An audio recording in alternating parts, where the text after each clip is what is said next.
I want you all to picture this. You're sitting in a white Ferrari. You're driving 95 miles an hour down the highway. It's a beautiful day. And you think to yourself, I made $48 million this year. But that really pissed me off because I was 4 short of $1 million a week.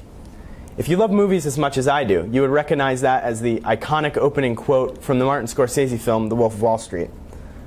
Something that's often confused with my topic of study this year, wealth management, when talking to my friends or family about my field of study in ISM. While a lot of the themes in the movie are completely fake from real life, some things from the movie are very true and can be applied to the real world. One of such is that finance impacts everyone. Whether you're a school teacher or a neurosurgeon, a garbage man or a kindergarten teacher, you'll be forced to deal with your finances at some point in your life. This could vary wildly anywhere between investing hundreds of thousands of dollars into the stock market every month or making sure ends meet at the end of the month. The point is, finance impacts everyone, and my role as a financial advisor is to help you succeed the best with your money. When deciding on what field of study I wanted to pick in a seemingly endless amount of choices, I decided I want to combine my lifelong interest in money with my personal skills. So finance was a perfect choice as I'm able to invest my time with you and invest your money at the same time. Hello everyone, my name is Chris Wise.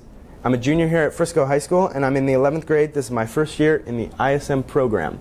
So my mission statement for this year was, throughout the Independent Study and Mentorship Program, I plan to acquire a vast amount of knowledge relating to the financial industry, as well as develop the necessary skills to succeed in a professional environment. In addition to this, I aim to establish a lasting relationship with my mentor, which will benefit me in both the present and the future. So I chose the career of financial advisor, as I said earlier, due to my lifelong interest in money. Whether it be a video game, a lemonade stand, from the young age I was always interested in starting a business, making money, saving my coins in my piggy bank. You get the picture. Also, I'm outgoing, ambitious, and dedicated, which are things that you would want in your financial advisor if you're going to invest your life savings with them, and you need to be able to trust them, and I would consider those qualities are very prominent in myself. So here in ISM, we do research in 2 main ways, assessments and interviews. So an assessment would be a secondary source, which is research-based, and it focuses on a certain topic. So you're allowed to focus in on different types of funds, financial crisis, different things that maybe your mentor points out to you or things you repeatedly see when you're studying for other things. You can focus in on those and gain a really exact understanding of that. And interviews are primary sources, so you interact and connect with professionals by connecting with them on LinkedIn, via email, or anywhere through the internet. And it lets you gain a baseline understanding on a variety of topics. And one of the things I mainly took away from the interviews is that it helped me really define what topic I wanted, because finance is so broad. I came in just saying I wanted to study finance, and in my first interview my guy sat me down and he said, what type of finance? There's 30 I can think of on the top of my head. So those really helped me gain a baseline understanding. Like I said earlier, assessments, things I looked at were the importance of saving, capital markets, portfolio construction, and like I said earlier, they let you focus in on a certain topic. But I really preferred the interviews more because it helped me look into the different types of financial advisory. I got to experience different backgrounds overall, different people from different education backgrounds, different walks of life, and different companies have different philosophies in the way that they work. And it really helps you find the best fit for you, as I'm sure all my other friends in ISM could tell you. So my third interview was probably one of my favorite, and it was with Mr. Michael Armando, who is the Senior Managing Director of Finance at Merrill Lynch in Dallas. So he's ex-Army and he attended West Point University after growing up overseas. He has a very different perspective on life, and he's truly one of the smartest people I've ever met. His love of service from the Army carried over into his work with finance because he understands that the most fulfilling thing is helping others out of this entire process. So when I asked him why he chose this building after he could have easily been a general in the Army or something wildly successful in the military like his father, he responded with a quote that says, "In order to find happiness, you have to help others find it first," which is really kind of hit home with me because it shows that in a field like this where there's so much money to be made, the real reason for doing it is to help others and make sure that they can have a better life too. Another thing we talked about was the importance of psychology in finance, and because now with how much technology has evolved, the programs and calculators and different algorithms do all the math for you. So it's really the role of a financial advisor in wealth management has evolved into being more of a friend and less of an accountant, because they need someone they can sit down, that they can trust, and that they can feel a connection with, and also kind of persuading them to do what you think is right, even though the client, the phrase is the client's always right, but a lot of times they don't have half the clue what you're talking about. That psychology also applies in the workplace because, like I said, he's a managing director of finance, so instead of managing other people's finances, he manages the managers of finance. He's in charge of seeing every Merrill Lynch advisor in the whole Dallas-Fort Worth area. So that psychology is really important as he uses it to get the most out of all of his employees and to use like nonverbal cues to convince them to do different things. And the last thing we talked about was the 85-15 rule, which is pretty much finance is 85% personal and 15% technical, because if you can have the best plan in the world, it's most efficient, 100% confidence rate, but if your personality is a garbage fire, people don't like you, you seem greasy, you're kind of untrustworthy, no one's going to want to work with you and you're going to be out of the job quickly. So that's one thing that I noticed too with my other interviews, is that everyone, even if they don't necessarily want to be there, they have a smile on their face, they're well presented, they give you a firm handshake because they want to make a good first impression. So my next interview was with my now mentor, Brandon Wilk. So interestingly enough, we didn't meet on LinkedIn, through a friend of a friend, or on Yellow Pages. I met him at my neighbor Bernie's dinner party. So I was just over. I was wearing my hockey shirt because I had just come back from hockey, and I was just making a lap through. And he was like, "Oh, you play hockey? I'm from the Northeast. I've been always interested in hockey. I played lacrosse in college." And we started talking, just having a regular generic conversation. And it turns out he's a partner at UBS, where my neighbor Bernie works, and he just got the job there. He's a new guy, and so we really connected at first just because he's an athlete at heart. And that conversation just kind of shows you that you never know where you're going to find like maybe a life-changing or career-changing event, because in my case, I met my mentor, someone who has showed me so much this year just by being friendly and saying hi to someone at a random dinner. And one of the things I took away from him is that he's more or less a social guru. He's told me that there's multiple times in his life he has gone to a party, a social gathering, and he's came back with 20 different people's phone numbers because he can connect with anyone, he's relatable, he's interesting, and so his contacts on his phone is ridiculous. It is literally 3,000 people. He knows everyone just because he's so easy to connect with. So one of the things I really appreciated from him is he's got a background in brokerage, and he played lacrosse in college at the University of Hardwick. So the joke he makes is it's a lot harder to get hired out of Hardwick instead of Harvard. And so while those Harvard kids or people going to a more prestigious school they're studying finance, then they're maybe going to grad school, getting an MBA. Brandon went to Hardwick, got his finance degree, then he went and worked on Wall Street for 3 years. And by doing that, he got all of his certifications done, and he has work experience. So by the time he was 24, all the kids from the schools that went to masters or whatever are just graduating college. He's already worked 3 years, he's got every certification, and so he got hired 4 years before all of those guys. And instead of spending money on grad school, he was making money working on Wall Street. And one of the main reasons I chose Brandon as my mentor was he could help me guide through the transitional period. He's only 26 years old. This is his first big job after working on Wall Street. So he could really guide me through the process of going to college, being an athlete, and just kind of going through that transitional period in your life where you're switching from a kid to an adult. So now that he's my mentor, I've been on about 8 or 9 mentor visits, and we do a lot of different things because he's a super busy guy.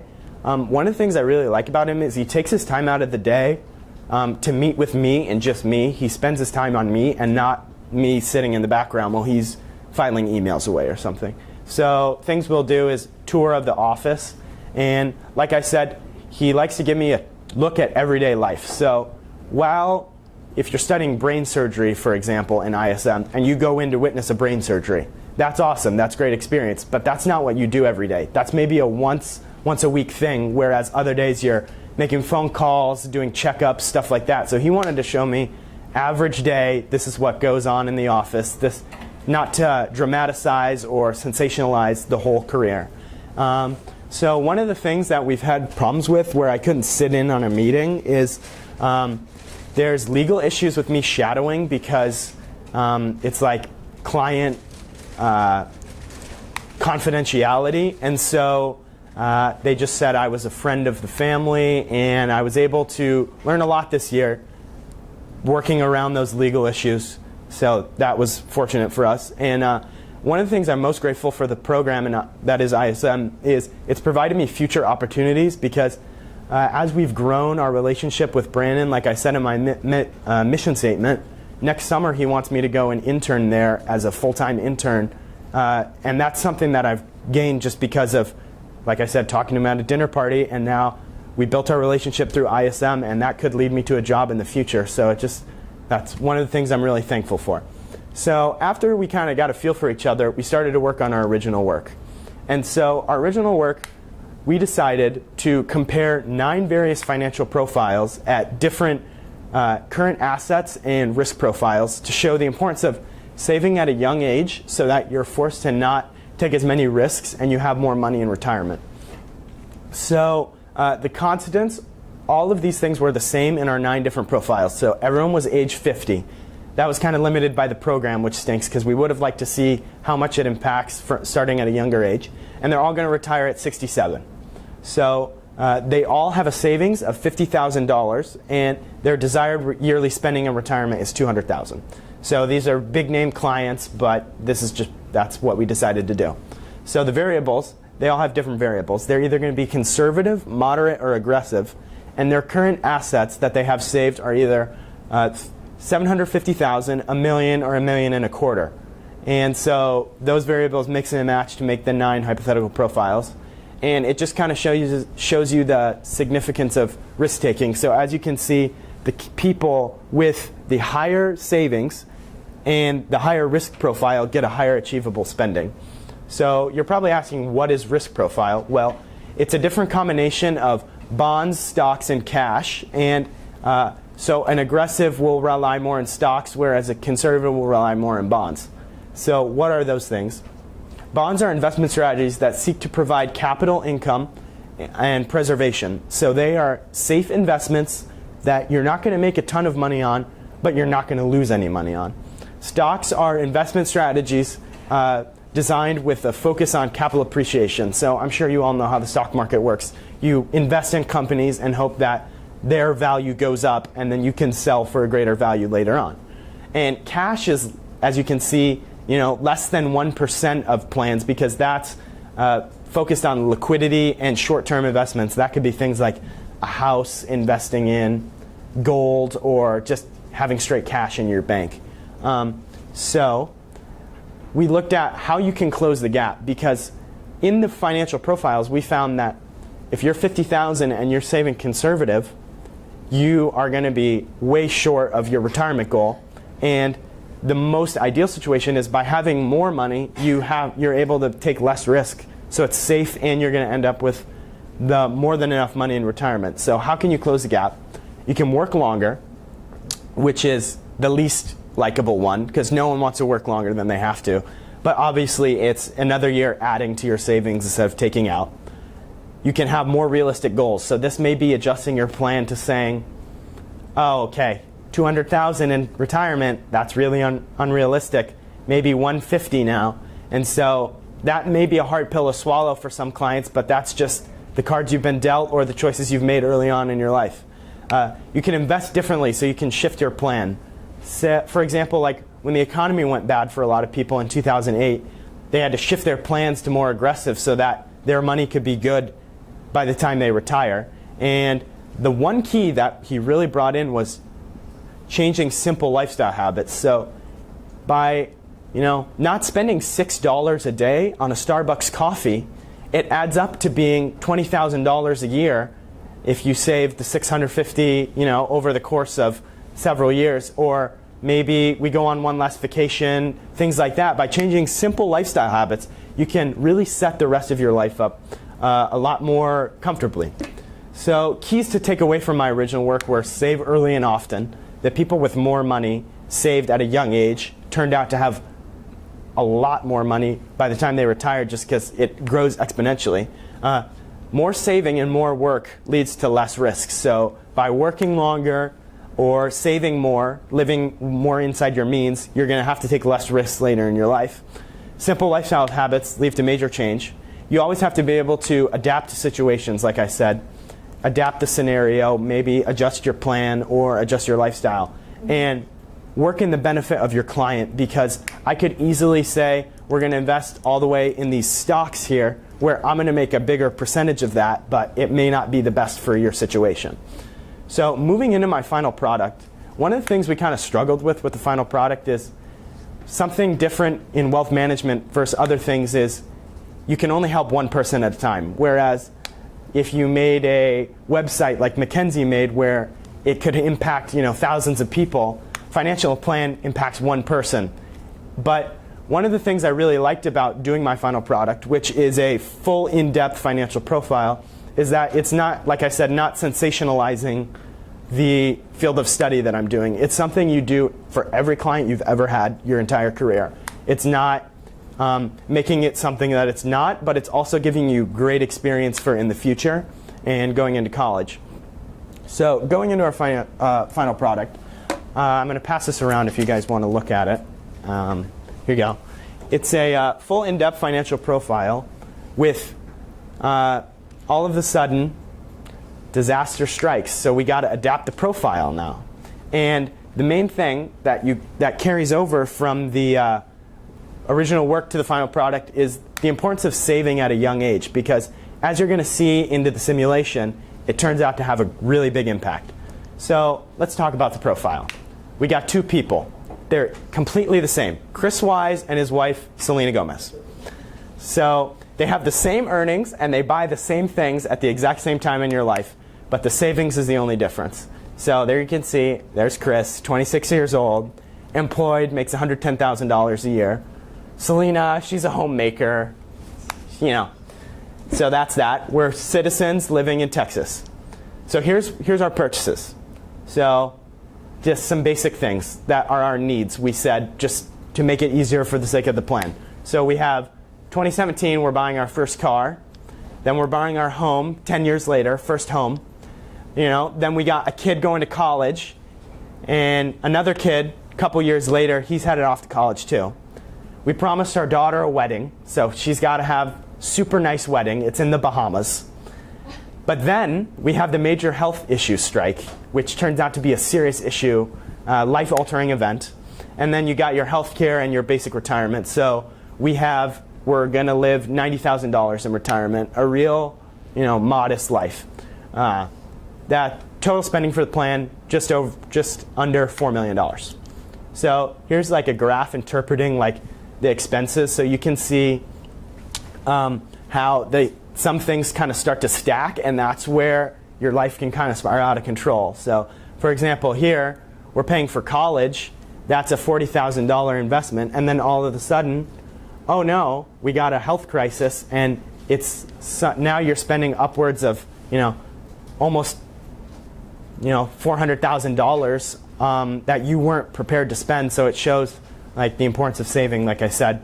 And here's just kind of like a timeline of our spending.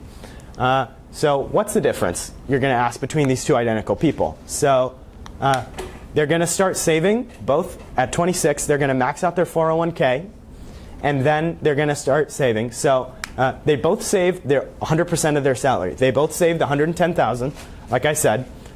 Client one saves his entire bonus, and he lives off the salary and just principal. So that's your investments that you make. And client 2 is only going to save half of his bonus. And by the end of his life, he's going to be forced to take out of his non-taxable assets. That's going to lead to penalties, and as you're going to see, a lot of crisis. So, as you can see, here's the savings plan that we made.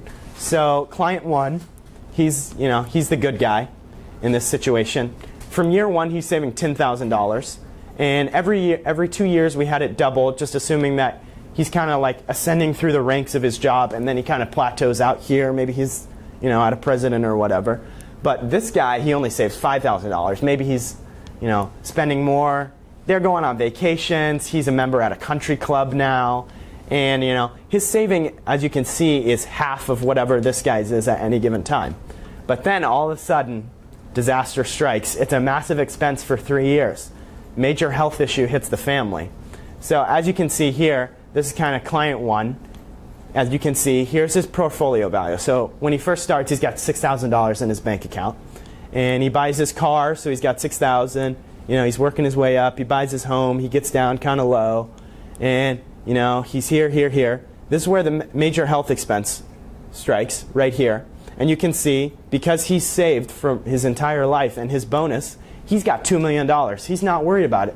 The major health crisis doesn't even faze him, because as you can see, by the time he's a year out of it, he's back to where he was. It wasn't even really a setback to his plan. And by the time he's done saving, he's going to end up with, bing, bing, bing, $7 million just by saving that bonus, 100% of it. And he's not even making, as you can see, he's not making millions of dollars a year. He's making $100,000. This is not like, he won the lottery or he's an athlete or something. This is an average guy. Just by saving from a young age, it exponentially grows, and he ends up with $7 million by the time it's over. 7.6 million. Now client 2, as you can see here, he's going along. Uh-oh, major health crisis. We're under $1 million. Now, what's that? Wedding, then college. All of a sudden, we're retired. What's that? Age 78. We're completely broke. Uh-oh. So now we're regretting our decisions we made early in our life. We're regretting the $300,000 house. We're regretting all those vacations, all those cars, everything, because we didn't save our money. We decided we're going to, keep up with the Joneses, splurge, live a more lavish lifestyle. But now they're living off Social Security. They're eating ramen and peanut butter every night until the day they die because they didn't save their money. So what is the simulation, you're probably asking? So it's called a Monte Carlo trial. It runs 1,000 simulations, anywhere between good and bad. So best case scenario, he invests in the next Apple and he ends up with $27 million. But as you can see here, the lines are the different runs, and for most of them, he's running out of money by 2070. He's tapering off. Sometimes he may have enough money. But the point is, for the most part, he's not looking too good. And so that's the results of our simulation. Guy 2, 27% chance of success. It's not looking good for him. The other guy, 88%. Anything over 85 to 99 is very good. You have nothing to worry about, because that 88% is the next Great Depression happens and all of a sudden you're completely broke. So anything above 85, like I said, is very good. 27, you're not looking too good.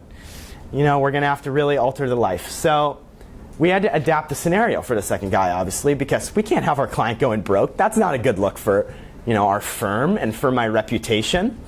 So client 2 has 3 options. He can work longer. So he could work 3 years part-time. Maybe he's putting in hours at the Home Depot, or he's freelancing in his field. He could change his lifestyle. So maybe instead of having a condo in Florida, we're going to live in an apartment in Dallas. We're going to have to change our lifestyle here. The retirement plans might not be what you hoped in the end, but you chose your life. This is what you're stuck with now.